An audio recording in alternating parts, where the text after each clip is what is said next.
আচ্ছা, এটা হচ্ছে নাম্বার 4, রাইট? হ্যাঁ, নাম্বার 4। নাম্বার 4 এর ডায়াগ্রাম দেখতে এরকম, আর দেখি কি বলতেছে। So a regular polygon has an interior angle of, আচ্ছা কোশ্চেনটাই দেখাই। 4 এর A নাম্বারে there is a question যে a regular polygon has an interior angle of 160. একটা interior angle হচ্ছে 160 degrees, ঠিক আছে? So find the number of sides of the polygon. আচ্ছা, so এটা সলভ করতে গেলে আমরা একটু লিখে ফেলি।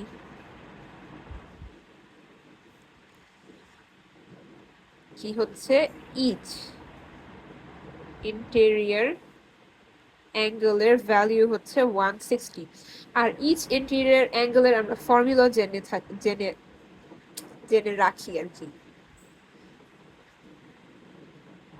Isn't this the formula of each interior angle? আবার আমাদেরকে বলে দিয়েছে যে each interior angle is 160. তারপর we just solve for n and then we get the answer. Finally আমরা জানতে পেরেছি যে n equals to 18, আমাদের a নাম্বার ডান। a নাম্বারের কোয়েশ্চেনের মার্কস ছিল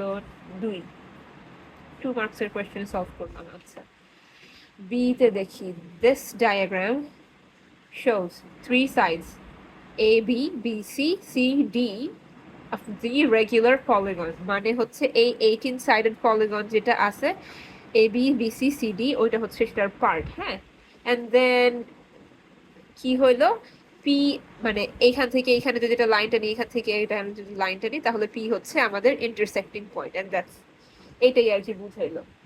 আচ্ছা, so if this is a part of a regular polygon, a side should be equal in length. সেগুলো আমরা একটু আগের থেকে বুঝে রাখি। আমাদেরকে কোয়েশ্চেনে চাচ্ছে BCA ফার্স্টে বের করতে। আচ্ছা, দেখি কিভাবে করা যায়। BCA, B and then C and then A, এই অ্যাঙ্গেলটা বের করতে হবে। আচ্ছা, ওয়েল প্রিটি ইজি, এটা আমি আর লিখে লিখে দিচ্ছি না, বাট বলে দিচ্ছি। ইচ ইন্টেরিয়র অ্যাঙ্গেল আমরা জানি যে 160, right? So A B C এটা কিন্তু পার্ট অফ দ্যাট পলিগনই ছিল। এইটা যে 160 সেটা আমরা জানি, right? And then in triangle ABC আমরা জানি যে এইটা আর এই সাইডটা equal in length, AB and BC are equal in length, তার মানে এই অ্যাঙ্গেল আর এই অ্যাঙ্গেল আর ইকুয়াল ইন লেন্থ। তারপর কি, আইসোসেলেস ট্রায়াঙ্গেল আমরা যেভাবে বের করি ঠিক সেভাবে বের করব, ঠিক আছে? সো বেসিক্যালি এই অ্যাঙ্গেলটা আমাদের 10 হবে এন্ড এই অ্যাঙ্গেলটাও আমাদের 10 হবে। Number A, number 1 done.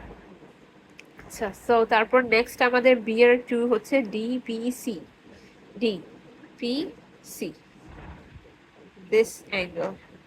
Now how do we find that, right? Well,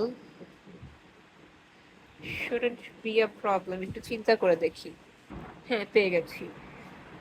আচ্ছা, সো এই পুরা অ্যাঙ্গেলটা কিন্তু অ্যাকচুয়ালি 160, রাইট? যে বিসিডি, বিকজ মানে বিসিডি কিন্তু part of that polygon, right? So 160-র মধ্যে এতটুক পার্ট হচ্ছে 10, সো বাকি পার্টটুক হবে 150। এইটা আমরা জানি। আমরা একটু ইন ট্রায়াঙ্গল পিসিডি এর কথা চিন্তা করছি। এন্ড দেন ডি এর অ্যাঙ্গেলটা আমরা কোত্থেকে পাবো, এই অ্যাঙ্গেলটা কোত্থেকে পাবো, রাইট? কিভাবে বের করেছি? বিসি হচ্ছে সেম সেগমেন্ট থেকে এই অ্যাঙ্গেলটা বের হয়েছে which is 10, তার মানে এই অ্যাঙ্গেল যেটা বের হচ্ছে that should also be 10, ঠিক আছে? and we're sort of done. এখন in triangle PCD এই তিনটাকে প্লাস করলে 180 হওয়ার কথা। সো এই ডিপিসি অ্যাঙ্গেলটার ভ্যালু হচ্ছে 20। এই যে আমাদের সব ম্যাথ সলভড।